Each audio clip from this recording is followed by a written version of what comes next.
दोस्तों आज के इस वीडियो में हम बात करने वाले हैं जिना के बारे में और आपको एक ऐसा वाकया बताने वाले हैं जिसको सुनने के बाद आपको यकीन हो जाएगा कि वास्तव में जिना एक कर्ज है और आप अच्छी तरह से समझ जाओगे कि जो इंसान जिना करेगा तो उसके उस कर्ज की अदायगी उसके घर की औरतों के साथ होगी। इसलिए दोस्तों आप इस वीडियो को आखिर तक जरूर देखें और अगर आपको हमारा यह वीडियो अच्छा लगे तो आप मेहरबानी करके इस वीडियो को अपने दोस्तों में शेयर भी कर दें ताकि यह वीडियो ज्यादा से ज्यादा मुसलमानों तक पहुंच सके और जो लोग ऐसा कर रहे हैं वो अल्लाह से सच्चे दिल से तौबा कर सकें। तो चलिए दोस्तों शुरू करते हैं। दोस्तों एक बार एक बादशाह के सामने किसी आलिम ने यह मसला बयान किया कि जिना एक कर्ज है। अगर कोई इंसान जिना करता है तो उसका बदला उसकी माँ, बहन, बेटी या बहू में से किसी को चुकाना होता है।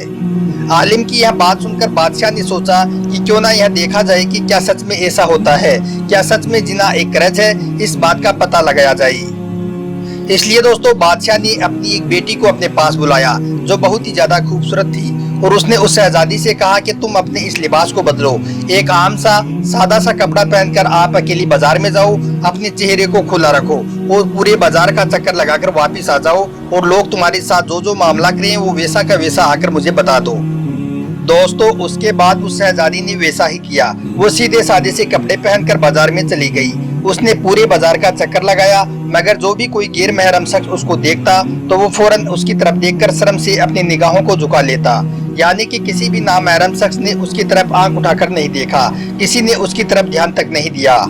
मगर जब वो शहजादी पूरे बाजार का चक्कर लगाकर जब वो अपने महल में दाखिल हो रही थी तो बाहर एक मुलाजिम खड़ा हुआ था। उसने उस शहजादी को महल की एक खादिमा समझकर उसको अपने गले से लगा लिया और उसका एक बोसा भी ले लिया और फिर वो मुलाजिम वहाँ से भाग गया।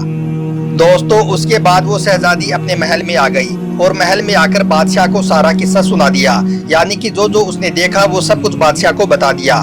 बादशाह शहजादी की बातों को सुनकर रोने लगा और कहने लगा, मैंने अपनी सारी जिंदगी में गैर महरम औरतों से अपनी निगाहों की हिफाजत की है मगर एक बार में एक गलती कर बैठा और एक गैर महरम लड़की को अपने गले से लगाकर उसका बोसा ले लिया था।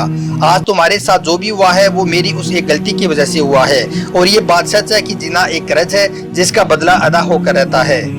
दोस्तों एक हदीस शरीफ में नबी करीम सल्लल्लाहु अलैहि वसल्लम ने इरशाद फरमाया है कि तुम दूसरों की औरतों से दूर रहो, तुम्हारे घर की औरतें भी पाक दामन और महफूज रहेंगी।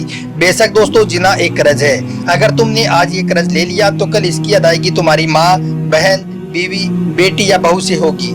इसलिए दोस्तों अगर आप अक्लमंद हो तो आप इस बात को अच्छी तरह से समझ लो और इस जिना से आप हमेशा दूर रहो, क्योंकि जो इंसान जिना करता है वो लोगों को अपने घर की तरफ का रास्ता देता है। इसलिए दोस्तों जिस इंसान को अपने खानदान की इज्जत प्यारी होगी तो वो तो जिना की बू को भी लेना पसंद नहीं करेगा, क्योंकि उसको मालूम होगा कि जो शख्स इस गलत काम को करेगा उसकी कीमत उसकी माँ, बहन, बीवी या बेटी को ही इस दुनिया में ही चुकाना होगा। याद रखना अगर आप किसी के घर में ताक-झांक करोगे तो फिर आपका भी घर महफूज नहीं रह सकता। इसलिए मेरे प्यारे दोस्तों अगर आप अपने घर की औरतों की इज्जत को महफूज रखना चाहते हो तो आप इस बदतरीन अमल से अपने आप को और अपने घर वालों को हमेशा दूर रखना।